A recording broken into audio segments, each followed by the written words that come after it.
Роскосмос в ближайшие годы хочет активно осваивать Луну. Как вы думаете, какое учреждение на Луне нужно открыть в первую очередь?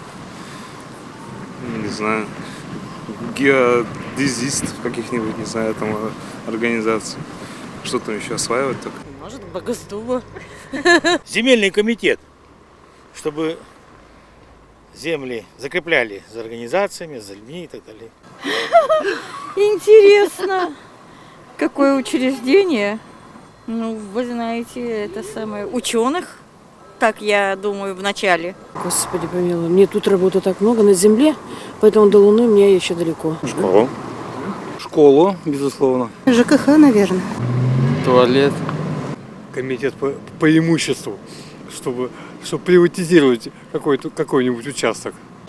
Охрана природы. Никакого пока. Искать ископаемых. Людей или животных, или еще кого-нибудь. Какой-нибудь экологии, может быть, ведомство по экологии, чтобы решать вопрос потом, стоит туда людям ездить или нет. Ну, пускай что-нибудь по туризму будет, с туризмом связанное. Ну, продажа, может, воды какая-нибудь. Минеральной воды. Какой-нибудь, может быть, санаторий для отдыха, чтобы посмотреть просто сбоку на землю и подумать, да, о нашей жизни. Отдохнуть, Да, да, отдохнуть, от просто суеты. отдохнуть.